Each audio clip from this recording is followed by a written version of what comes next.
सत्र की जानकारी दी है।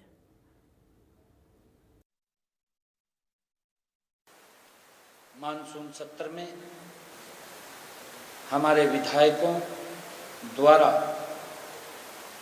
दिए गए ध्यानाकर्षण प्रस्तावों को विषय वस्तु के आधार पर क्लब करके 5 प्रस्तावों पर भी चर्चा की गई है।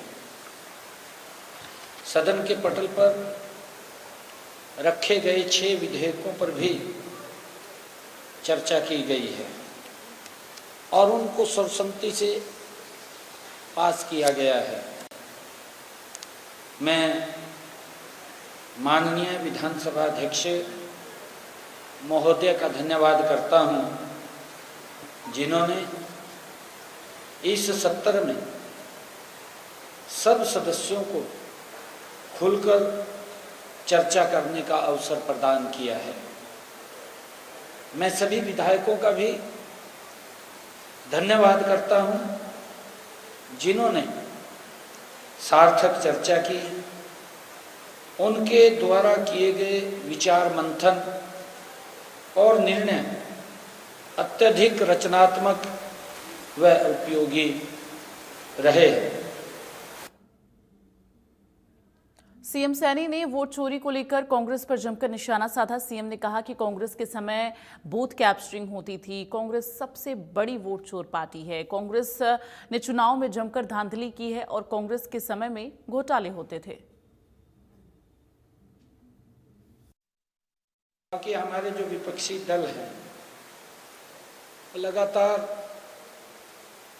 इस प्रकार के मुद्दे लेकर के, जो मुद्दों का कोई आधार नहीं है, चाहे वोट चोरी को लेकर के कांग्रेस का रोष मार्च हो या सदन में बेटी बचाओ बेटी पढ़ाओ की तख्तियां लेकर के वो सदन के अंदर आए हों। कांग्रेस जिस प्रकार से कथित फर्जी वोटिंग को लेकर हल्ला मचा रही है, इस पार्टी ने अपने पूरे राजनीतिक इतिहास में फर्जीवाड़े, भ्रष्टाचार और लोकतंत्र की हत्या की है। जो लोग आज इस प्रकार के फर्जी मुद्दे कि वोट चोरी हो गया, भाई वोट तो थोड़े समय के अंदर चोरी होता था, किस तरीके से बूथ कैप्चरिंग होता था, पूरे के पूरे बूथ को कैप्चर कर लेते थे, वो वोट चोरी था। अब तो ट्रांसपेरेंसी से वोटिंग हो रहा है। अगर हम देखें 1950 से और 60 के दशक में कांग्रेस ही सबसे मजबूत पार्टी थी, हम सब जानते हैं। और वर्ष 1946 में इनकी पार्टी का आंतरिक चुनाव हुआ, सब जानते हैं।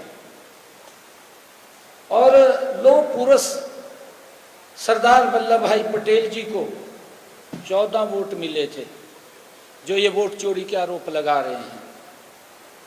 दूसरी तरफ पंडित जवाहरलाल नेहरू जी ने 1 वोट मिला था मात्र। पंडित जवाहरलाल नेहरू जी को 1 वोट मिला था, 14 वोट सरदार वल्लभ भाई पटेल को मिले। फिर वो नेहरू जी को विजेता घोषित कर दिया। इनके डीएनए के अंदर है वोट चोरी, दूसरे को ऊपर आरोप लगाते हैं। असली बूथ कैप्चरिंग तो यही थी कि 1 वोट वाले को विजेता घोषित कर दिया, जो 14 वोट जिसको मिले उसको कह दिया भी आप बाहर हो गए, हार गए। ये इनके समय के अंदर था, ये खेल चलता है इनके समय में। दरअसल वो खेल अब बंद हुआ है, और बंद हुआ है। देश की जनता जानती है कि ये वही कांग्रेस पार्टी है जिसने आपातकाल लगा करके लोगों के संवैधानिक अधिकारों का गला घोट दिया था। ये कौन नहीं जानता? ये वोट चोरी की बात कर रहे हैं। सबसे बड़े वोट चोर अगर कोई है, कांग्रेस पार्टी है। कांग्रेस पार्टी सबसे बड़ी वोटों की चोरी की है उसने, लोकतंत्र का गला घोटा है। लोकतंत्र का तो गला घोटा। कांग्रेस ने भी प्रेस कहीं छाप ना सके, उसके भी गले को दबाने का काम कांग्रेस ने किया था 1975 में। आपके सामने है, पाबंदी लगा दी थी प्रेस के ऊपर भी, प्रेस का भी गला घोट दिया था, लोकतंत्र का तो घोटा ही था। सबसे बड़े चोर अगर कोई हैं, ये कांग्रेस ही सबसे बड़ी चोर है वोटों की। इसके साथ ही सीएम ने कांग्रेस द्वारा सदन में तख्तियां लेकर आने पर जमकर निशाना साधा। सीएम ने कहा, ये किस मुंह से सदन में तख्तियां लेकर आए? कांग्रेस के समय बेटियों की हालत थी, कांग्रेस बताए बेटियों के लिए क्या किया। और मुझे बड़े दुख के साथ ये कहना पड़ रहा है कि इनके समय में जो आदरणीय प्रधानमंत्री जी नरेंद्र मोदी जी हरियाणा के अंदर जो 22 जनवरी 2015 को एक विशेष कार्यक्रम लेकर के हरियाणा की इस ऐतिहासिक पवित्र भूमि पर आए थे। हमें भी चिंता थी बेटी बचाओ बेटी पढ़ाओ को लेकर के। यही थे कांग्रेस के लोग, इन्हीं की सरकार थी। हरियाणा प्रदेश को मैंने कहा है विधानसभा के अंदर भी, परंतु मुझे दुख है ये बेटी बचाओ बेटी पढ़ाओ की तख्तियां लेकर के आए। किस मुंह से लेकर के आए?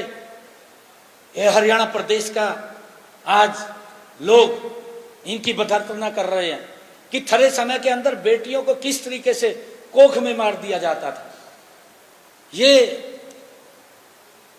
कन्या भ्रूण हत्या के लिए हरियाणा प्रदेश के ऊपर कलंक था और इनकी सरकार थी, और ये बेटी बचाओ बेटी पढ़ाओ की तख्तियां लेकर के खड़े हो गए। कांग्रेस ने बेटियों के लिए अपने कार्यकाल में क्या किया है ये तो बताने का काम करते भी, हमने ये काम किया, तख्तियां लेकर के आ गए।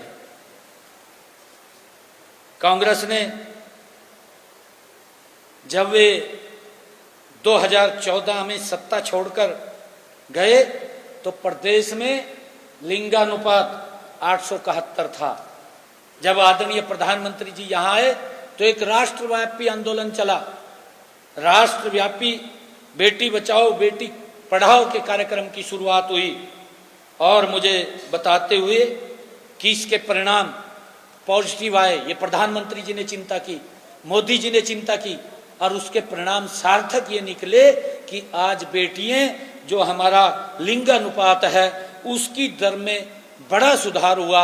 आज वो 910 पे पहुंच गया है, 871 से 910 पे पहुंच गया है। इनेलो विधायक आदित्य देवीलाल ने ध्यानाकर्षण प्रस्ताव पढ़ते हुए कहा कि हाल ही में सरकार ने नए कलेक्टरेटों में भारी वृद्धि की है, इससे आम लोगों को बहुत